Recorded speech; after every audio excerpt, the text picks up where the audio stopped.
এখনকার প্রজন্ম খেলা থেকে বিরত, আপনার এই খেলাতে কতটা অনুপ্রাণিত হবে?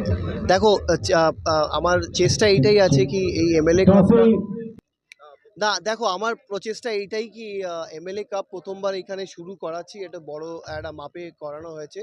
মেসেজটা এইটাই কি বিশেষ করে যেই ছেলেগুলো আজকালকার দিনে তোমরা দেখো, আমরা সবাই চোখের সামনে দেখি যে মোবাইল নিয়ে বেশি সময় কাটাচ্ছে, তাদের কাছে একটা একটা মেসেজ দেওয়া। আর বাচ্চারাও তো আজকের দিনে হ্যাবিচুয়েটেড হয়ে গেছে মোবাইল আর এইগুলো গ্যাজেটস নিয়ে। বাট আমি তাদের মা বাবাকে একটা মেসেজ দিতে চাই, যেন মা বাবা একটু স্ট্রিক্ট হোক। স্ট্রিক্ট থাকলেই কিন্তু ছেলেরা মেয়েরা যারা মোবাইলে বেশি সময় কাটায় তারা কিন্তু ওইখান থেকে বেরিয়ে আসতে পারে। আমি এনকারেজ করব, তাদেরকে বলবো কি মাঠে বেশি করে পাঠান। কেন মাঠে এলেই কিন্তু অনেক রকমের বেনিফিটস পাওয়া যায়, হেলথ থেকে শুরু করে মানে ফুল ফিটনেস ভালো হয়ে যাবে।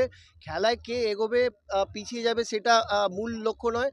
অন্তত মাঠে এলে তাদের স্বাস্থ্য, তাদের হেলথ সব কিছু বরাবরই ঠিক হয়ে যাবে। আর সবচেয়ে বড় কথা কি তারা মোবাইল থেকে দূরে হয়ে যাবে।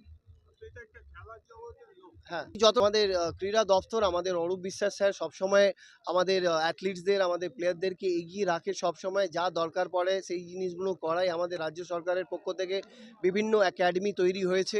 আর এটা ছাড়া আমার ব্যক্তিগত হিসাবে আমি যতটা পারি, আমার কাছে যে আসে আমি চেষ্টা করি তাকে প্রপার গাইড করে তাদেরকে রাইট পথ দেখানো। তার সাথে সাথে আমরা পরিকল্পনা আছে আগামী দিনে আমাদের আরও কীভাবে অন্য অন্য ডিসিপ্লিনটা আমাদের হাওড়ায় জেলা আরও ভালো করে করতে পারি, আরও ইনফ্রাস্ট্রাকচার বাড়াতে পারি, সেই দিকে লক্ষ্য আছে। আমি আনন্দ পেয়েছি কি এত সংখ্যার মধ্যে মানুষরা এখানে এসেছে। এখনও বিভিন্ন টিম এইখানে অংশগ্রহণ করেছে। আপনারা দেখতেই পাচ্ছেন প্রাইজ কী কী আছে। তার সাথে সাথে সায়নীকে ধন্যবাদ জানাবো, আমাদের রাজ্যর যুব সভানেত্রী, যে এসে আমাদের এই ইনগ্রেশনটা করে গেছে। একটু পরেই আমাদের স্যার অরূপ বিশ্বাস স্যার আসবেন। তো বেশ ভালো লাগছে। আর আমাদের যে কটা ব্লক কমিটি, আমাদের পিয়ুষ থেকে শুরু করে যারা যারা এই টুর্নামেন্টটাকে শুরু করানোর জন্যে লেগে পড়েছিল, তাদের সকলকেই ধন্যবাদ জানাতে চাই আপনাদের মাধ্যমে।